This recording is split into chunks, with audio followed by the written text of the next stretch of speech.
I'm going to start with a question. Does Allah Azza wa Jal ask us to do something that we can't do?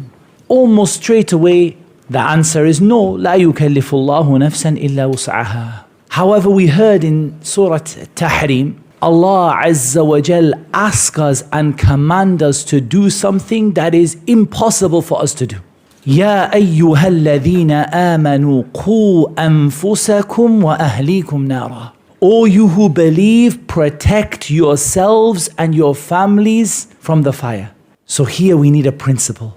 Every time that Allah asks you to do something which is not in your ability, the meaning of it is fi'lul asbab, to do the things that are the causes for it. Because ultimately no one can save you from the fire except Allah. So when Allah says for you to protect yourself from the fire, the meaning is do the actions by which Allah will protect you from the fire. And this is true for all of the ayat in which Allah Azza wa Jal asks us to do something which in itself is something which Allah does for us, not what we do for ourselves. But here the meaning is do the actions, do the things that will be a cause and a reason for you to be protected from the hellfire. Do your part, do the actions that Allah has commanded you to do.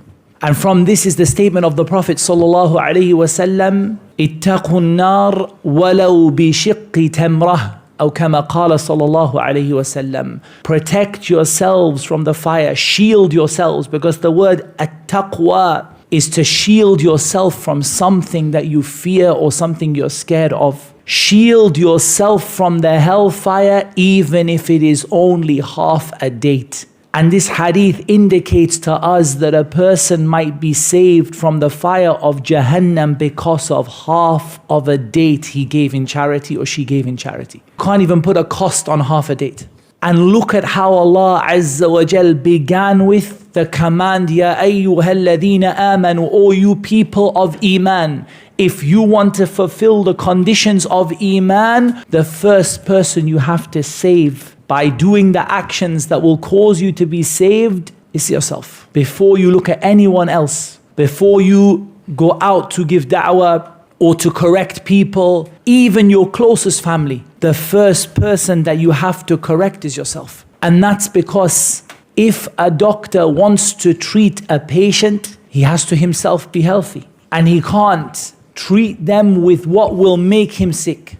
So the first person that you have to look at is yourself. And then immediately the greatest responsibility is your family. After yourself, يَا أَيُّهَا الَّذِينَ آمَنُوا قُوا أَنفُسَكُمْ وَأَهْلِيكُمْ نَارًا. The responsibility we have towards our families is a huge responsibility. It is sufficient as a sin that a person causes his family members to be lost. This is a big enough sin. So some of us, the problem is we didn't look at ourselves first. And some of us, the problem is we're looking at ourselves but we're not taking care of our family members, the people under our responsibility. And this fire, وَقُودُهَا النَّاسُ وَالْحِجَارَةِ, its fuel is men and stones. It is 70 times hotter than the fire of this world. And in case a person thought that they could escape from this fire, عَلَيْهَا مَلَائِكَةٌ غِلَاظٌ شِدَادٌ, there are angels that are severe and strong. And those angels, لَا يَعْصُونَ اللَّهَ مَا أَمَرَهُمْ, they do not disobey Allah in what Allah commanded them to do. وَيَفْعَلُونَ مَا يُؤْمَرُونَ, and they do what they're commanded to do. And then Allah Azza wa Jal said, يَا أَيُّهَا الَّذِينَ كَفَرُوا لَا تَعْتَذِرُوا الْيَوْمِ. O you who disbelieve, don't give your excuses today. On the day when the oppressive people, their excuse will not benefit them anything. And theirs will be the curse and theirs will be the worst of homes. For ikhwani, the excuses on that day doesn't benefit anyone. Even though this ayah is addressed towards the disbelievers, all the excuses that a person gives on that day, your excuses are not accepted. What is accepted from you is what you used to do. And that's why Allah Azza wa Jal criticizes the disbelievers and rebukes them and says, إِنَّمَا تُجْزَوْنَ مَا كُنْتُمْ تَعْمَلُونَ. We're not going to give you something that you didn't do for yourself. We're going to give you exactly what you did with your own hands. يَا أَيُّهَا الَّذِينَ آمَنُوا تُوبُوا إِلَى اللَّهِ تَوْبَةً نَصُوحًا.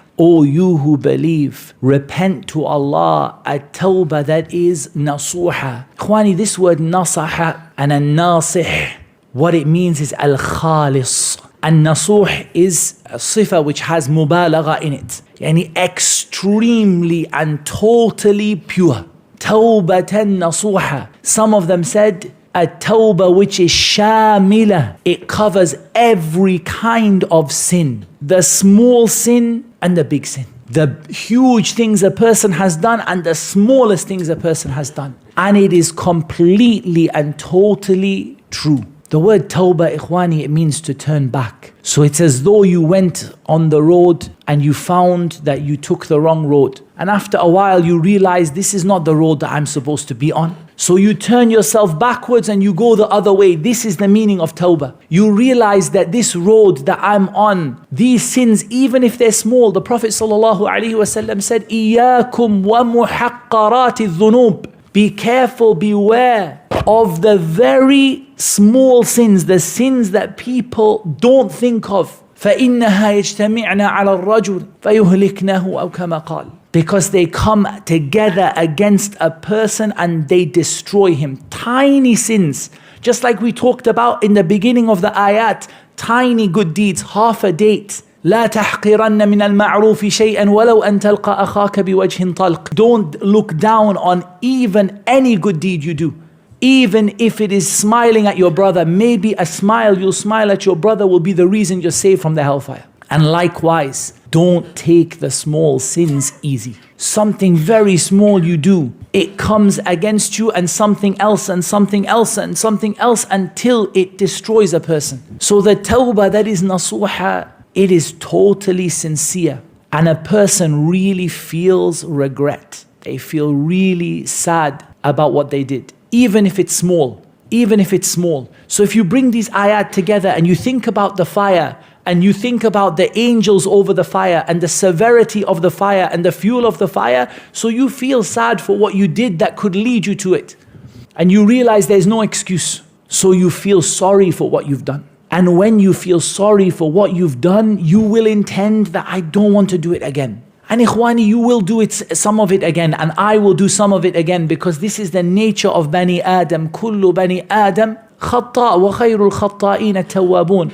All of the children of Adam frequently make mistakes. And the best of those who frequently make mistakes are the ones who frequently make tawbah. This tawbah is not one time in your life. This is daily, regular, that you make this tawbah that is clean, sincere, total, comprehensive tawbah. For what you remember and what you don't remember. And this tawbah, you feel sorry for what you've done. And you make your intention not to do it again. And you stop doing what it is that you're doing and the reasons that you're doing that are causing you to do it. And what is the reason I did this sin? What's the mistake I made? And you correct yourself. And if this sin that you did involves the rights of other people, so you have to make up for that. You have to ask the person to forgive you. And if you can't ask the person to forgive you, either because they're not with you or because you fear a mafsada which is greater, a greater problem will come out of it, then at least make dua for them and give sadaqah on their behalf until you feel that you have made up for what you did. And if you said something bad about someone, say something good about them and make up, go to a different path, a different way. What does Allah promise you? He promises you takfir as-sayyi'at, that Allah is going to take away all of your sins. And He promises you that He is going to put you into paradise under which rivers flow. For this is just some reflection upon these ayat, that we take care of ourselves, that we take care of our families, that we don't look at any good deed as too small, and we don't look at any sin as too small. And that we realize Yawm al-Qiyamah, our excuses will not be accepted. And so we work hard now to do the causes by which Allah's mercy comes, by which a person can be saved from the fire. فَمَنْ زُحْزِهَ عَنِ النَّارِ وَأُدْخِلَ الْجَنَّةَ فَقَدْ فَازَ. This is what we came for, to be saved from the fire and to be entered into Jannah. And we realize what it means to make sincere and pure and comprehensive tawbah and what the rewards are for that. هذا والله أعلم والصلاة والسلام على نبينا محمد وعلى آله وصحبه أجمعين.